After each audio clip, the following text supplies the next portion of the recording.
Պարոն նախագահ, վերադառնալով ներքաղաքական օրակարգերին, հաշվարկել եք արդյոք այս իրավիճակում արդյոք նման սցենար, որ Հայաստան դաշինքը կշարունակի պայմանների լեզվով խոսել։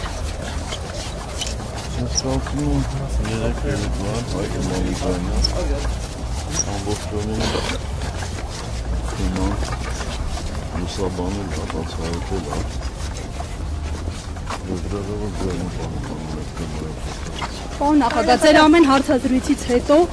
ոչ միայն ԿՊ-ի քննադատությանն են ունկնդիր եւ ականատես լինում, այլև իրենց ընդդիմադիր, այսպես ասած,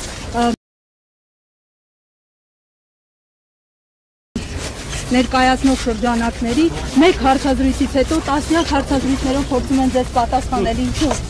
ինչու ձեզ, արդյոք այս ամենը քաղաքական մանիպուլյացիա է։ Ձեզ համար է դա լավ, թեմա է, էլի, գրեք։ Բայց սա քաղաքական մանիպուլյացիա կարող է համարվել, պարոն Սարգսյան, իսկ բանը դատապարտված չի այս գործընթացը, պարոն Սարգսյան։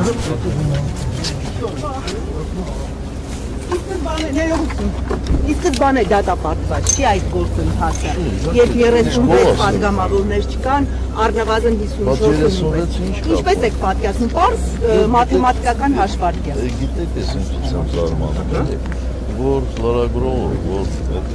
թեմայով հետաքրքրվում է, ինչ-որ շատ չի հետևում տարբեր մարդկանց բացատրությունների։ Եթե օրինակ դուք երեք լսածոն էիք Հայկ Իմամիջյանը, այդ հարցը չէիք տա, 36-ը ինչ կապ ունի, ես 54 հատեց, 36 նախնական գործընթացը Ոչ, գործընթացը արդեն սկսված է, վաղուց սկսված է 36 պատգամավոր դրել է շտուտագությունը, պարոն Սարգսյան։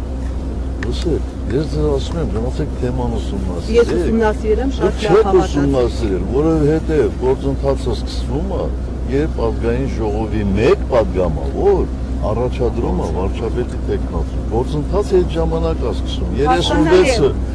Բայց նիստերի դահլիճ բերելու համար 36 մարդու ստորագրություն է, պարոն նախագահ։ Մենք ասեցինք, որ նիստերի դահլիճ բերելու ենք, երբ ունենանք 54, 36-ը կապ չունի, վատ թիվ եք ասում 36-ը։ Իսկ փողոցային պայքարը երբ եք նախատեսում մեկնարկել։ Պարոն Շարմազանովը հայտարարեց, որ վաղը չէր